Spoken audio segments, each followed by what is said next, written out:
what exactly are SBIR and STTR? You know, the federal government, they're full of acronyms. So SBIR stands for Small Business Innovation Research, and STTR doesn't exactly fit, but it stands for Small Business Technology Transfer. And we get the technology and the TR from transfer, and that's where they get the STTR. These are two economic development programs by the federal government. This means that they are there to help stimulate the economy, to help your business grow. If your business grows, you hire people. If you hire people, they participate in the economy. So that is why they are existing there. And you can take advantage of this because if you are a small business, you might be able to participate. This is for what they call applied research. Who remembers the story of Benjamin Franklin? He took a kite and tied a key around the bottom of the string on the kite and went out into a thunderstorm, and he saw the kite get struck by lightning, and then it caused electricity. And so he's noted as discovering electricity. But it was 200 years later before there was actually an electric lamp. There was a light bulb discovered, a lamp.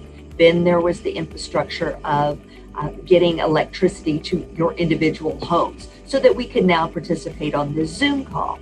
So if you say that Benjamin Franklin discovered electricity, that's called basic research. It's discovery. Application is applying electricity in a new form so that it can solve a specific problem. So SBIR and STTR, they are there to help solve problems for federal agencies and to fulfill the mission of the federal agency to provide new innovations for the general public. They are looking for risky research, meaning it has to need to be tested. It has to need to be proven. If it doesn't need to be proven, then there's a reason for that. It's not going to be applied for SBIR and STTR funding. It also must have a high commercial potential. That means somebody's got to be willing to buy it and willing to pay for it. So there can be users, there can be beneficiaries, and then there are customers. Those can all be the same individual or group of individuals, or they can be three separate. So what they're looking for is not only that somebody will use it, but that somebody will pay for it, that there'll be a market out there for it. Both of the programs were mandated by Congress. In 1980, Congress said that agencies must set aside money for the SBIR program. That was successful. So in 10 years later, they said, let's see if we can modify this program, and we'll call it the STTR program. And I'll tell you a little bit more about the details soon. So these programs must be reauthorized by Congress every 7 years.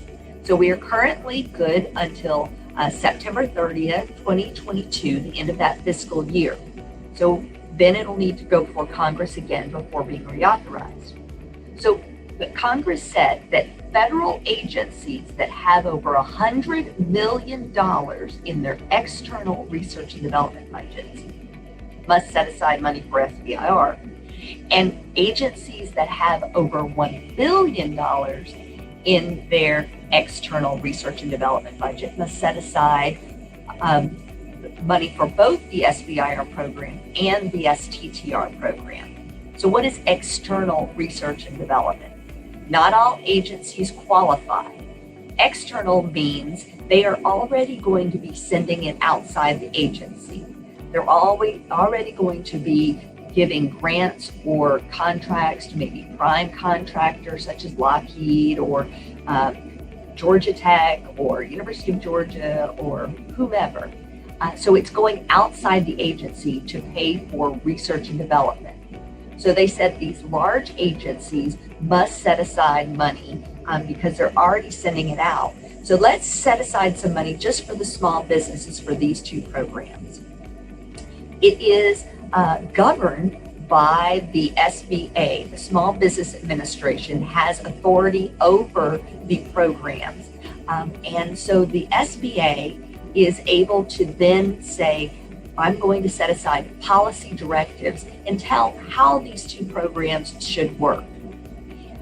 Then you're going to get the details of how it works, the requirements, the restrictions are going to be found in the Code of Federal Regulations, CFR, the Federal Acquisition Regulations, the FAR, and the Defense Federal Acquisition Regulations, also known as DFAR. So this is where you're going to find restrictions.